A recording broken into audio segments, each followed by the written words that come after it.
Hello my beautiful book besties, welcome back to my channel. My name is Liv if you're new here, and today we're going to be chatting all things October TBR.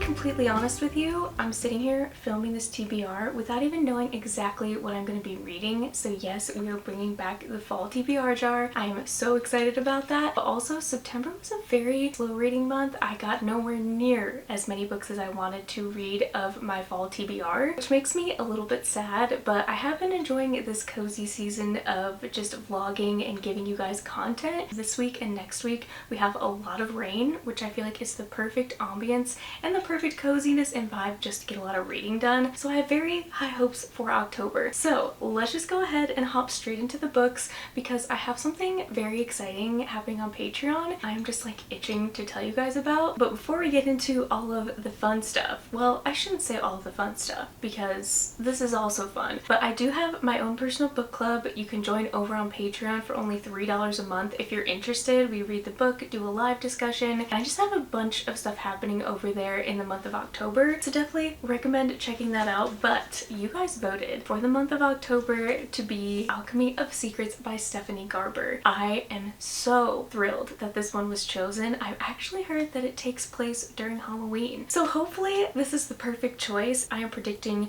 to be on my top 10 list of the year. It sounds very different than anything else that I've ever heard before. It starts with a class in an old movie theater. Right there, I was like, yep, that is literally all I need to get hooked. Local legends and urban myths taught by a woman called the Professor. Most students believe the Professor's stories are just fiction, but Holland St. James has always been convinced that magic is real. When she tracks down a local legend named the Watchman, who can supposedly tell you when you'll die, the world finally makes sense. Except that the Watchman tells her she will die at midnight tomorrow unless she finds an ancient object called the alchemical heart. I don't know what this alchemical heart does, but I've heard that there's time travel. And what I really love about Stephanie Garber is she brings in a lot of dark, spooky, kind of gothic vibes to a lot of her books. I'm hoping that's the case for this one as well. So if you are interested in joining us and you haven't read this book yet, or maybe you have, or you love Stephanie Garber, you should definitely join us, because this will probably be one of the first books I read in October because I'm very, very excited for it. Now, without spoiling everything completely about what I'm doing over on Patreon, because I do want to leave a little element of surprise, because those of you who are actually on Patreon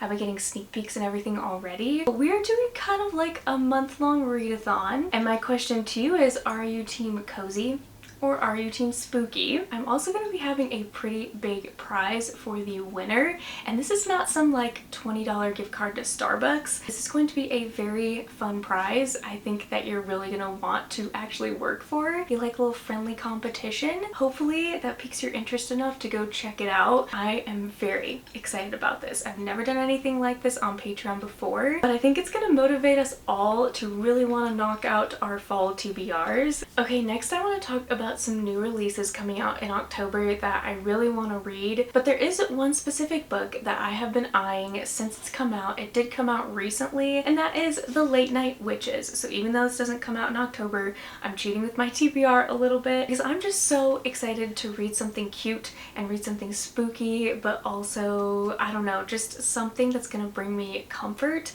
I feel like this book is just gonna be ultimately super fun. A warm and funny novel about family, love lost and found, discovering who you are, and how difficult it is to slay a vampire. Cassie Beckett's life is anything but magical. With a wild younger sister, 3 unruly kids, and an absent husband, she's really not looking forward to the witching month of October. At least the gorgeous, foggy Prince Edward Island is always quiet. That is until the vampire arrives. You will fall deeply in love with this enchanting and cozy book, so much so that you want to return to it every fall just to experience it again. That sounds like absolute perfection to me. There's also some type of like little family secret. I think this book is just going to be full of fun, cozy surprises, and if you have not read In the Company of Witches by this author, you need to, because that is the first ever cozy mystery that I read. I was not expecting to cry. It was full of just like small town, kind of like Gilmore Girls vibes. The mystery was great, the emotions were great, and I just know that this book is going to be full of all of those elements as well. And the only real book that's coming out actually at the very end of October October that I am so excited for, but honestly I will probably end up reading it in November,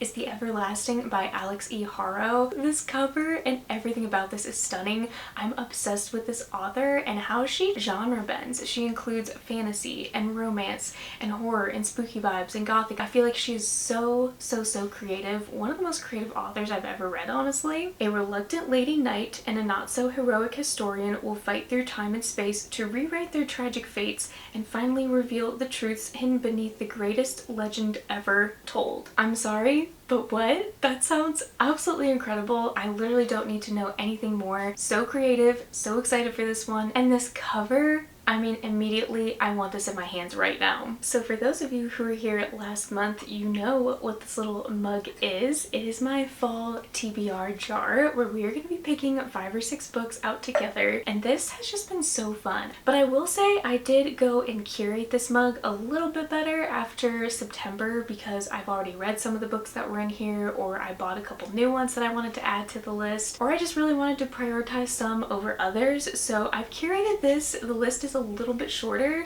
but there is still probably like 30 books in here. So I'm very excited to see what we choose together. So let's just go ahead and pick our first one. I'm just gonna pick the one right on top here. Cat Dragon. Okay, I'm actually really excited about this. I don't have this physically yet, but I do really want to get the physical book. So in case you can't tell from the title, this book is a cozy fantasy. It looks so cute. There are creatures called cat dragons, which is literally the combination of both my favorite animals. Welcome to the whimsical world of Tangleroot Valley, where magic thrives in every corner, and which Alicia tends to her prattling pumpkin patch. But there's one thing Alicia doesn't have, her familiar. The magical folk of the valley take flight astride and depend upon their majestic yet adorable companions. Fluffy yet fierce, playful but protective, each cat dragon is a unique blend, which is rumored to say something about the witch or wizard it bonds with, and perhaps even predict their future. Alicia has failed 13 times already to bond with her own until now, and no sooner has she done so than the two of them are whisked away on a quest to protect the valley. This book is honestly giving me like witchy cottagecore fall, even like the Spell Shop Sarah Beth Durst vibes, so I feel like I'm really going to enjoy this one. Okay, going in for book 2. Oh my goodness.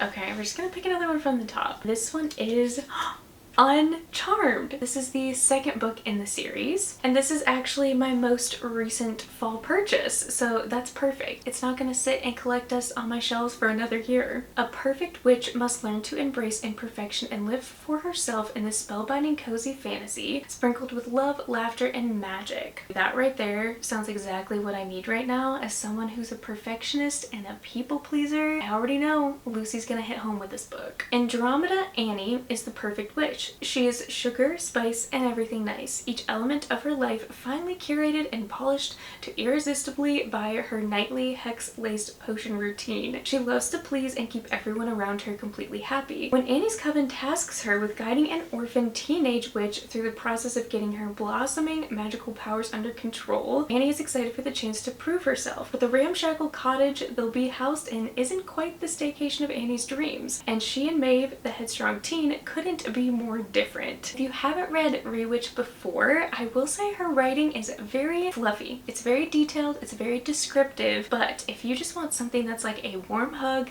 during the cold season, or you want a break from your spooky reads, please read Rewitched. I've heard you don't have to read these in order, but there is some name drops or hints of Rewitched in this book. Because I just read Rewitched not that long ago, I feel like I almost need to read this now if I'm gonna catch on to all of like the little Easter eggs. Honestly, couldn't have chosen a more perfect pick. Going in for pick number 3, I hope we get like a spooky book because we have 2 kind of like fantasy, cozy fantasy books, so let's see. Ooh, okay, we have Nightshade. So Nightshade is actually a book I've also purchased recently and I've heard really good things about. It's like a gothic kind of dark romantasy, but it's also dark academia, and I've heard people say this is kind of giving like Study in Drowning vibes. I don't know the spice level or anything like that, so I'm definitely going into this one blind. But I will say I read the first few pages before I bought this. I was completely sucked in. It was like a cold rainy day. This girl was on her way to the school, isolated in the Scottish Highlands,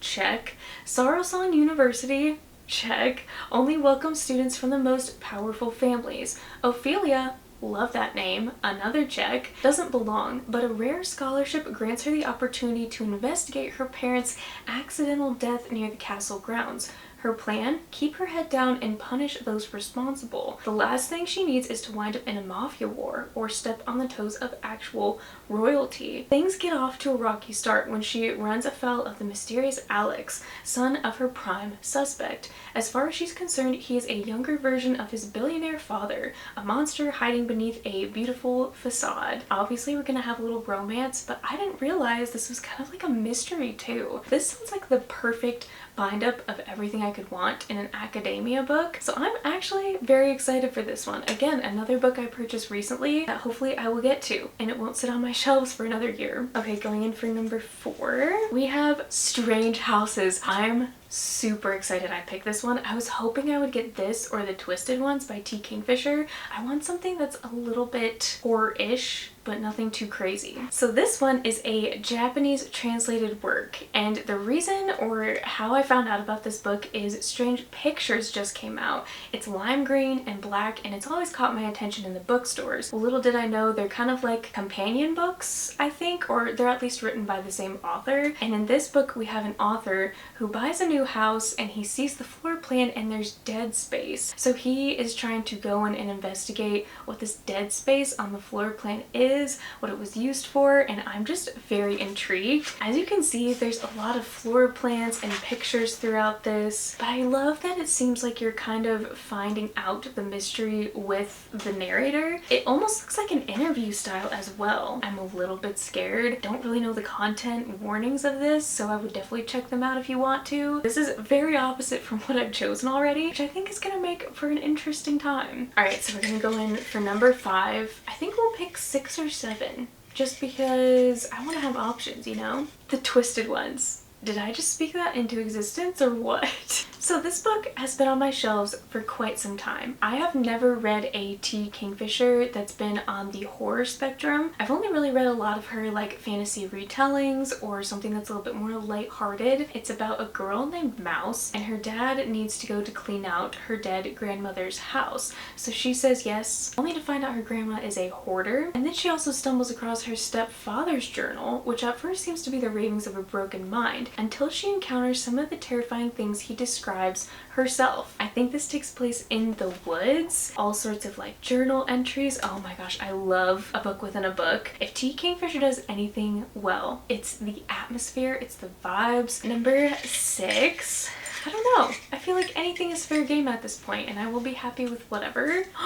Wild is the Witch, another book I'm so glad I chose because everything I've read by Rachel Griffin so far has been so incredible. I actually don't know what this one is about, but I think it's her only book I haven't read yet. After a night of magic turned deadly, Iris Grey vowed to never let another person learn she's a witch. It doesn't matter that the witch's council found her innocent or that her magic was once viewed as a marvel. That night on the lake changed everything. Now settled in Washington, Iris hides who she is and vents her frustrations by writing curses she never intends to cast. And while she loves working at the wildlife refuge she runs with her mother, she loathes Pike Adler, the witch-hating aspiring ornithologist who interns with them. When Pike makes a particularly harmful comment, Iris concocts a cruel curse for him, but just as she's about to dispel it, an owl swoops down and steals the curse before flying far away from the refuge. The owl is a powerful amplifier, and if it dies, Iris's dark spell will be unleashed not only on Pike but on everyone in the region. I seriously had no clue what this was about. I bought this book because I love Rachel Griffin and I knew I would read it at some point, but this book makes me want to read it legit right now. I've never heard of anything like this. Yes,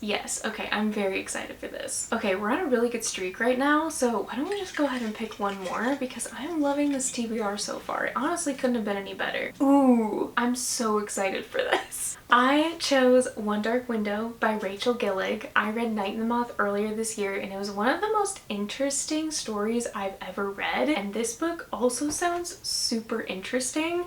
I don't know a lot about it, but we have a girl named Elspeth who needs more than luck to stay safe in the eerie, mislocked kingdom of Blunder. She needs a monster. She calls him the Nightmare, an ancient mercurial spirit trapped in her head. He protects her, he keeps her secrets, but nothing comes for free, especially magic. A maiden must unleash the monster within to save her kingdom in this dark, lush, gothic fantasy. Everything right there is everything I need to know. I've been intrigued by this one for quite some time. I actually just ordered the special deluxe editions because I love Night in the Moth so much, so I really hope I like these. This is a book I'm constantly seeing everywhere, even to this day. Everybody's read it except for me, it feels like, so I couldn't have picked a better time to choose this for a TBR. Okay, well, we have the perfect October TBR lineup. We have cozy fantasy, we have some gothic books, a witchy book, a dark academia, a couple horror books, and also a historical fiction book. I honestly could not be happier with this TBR. I think this has been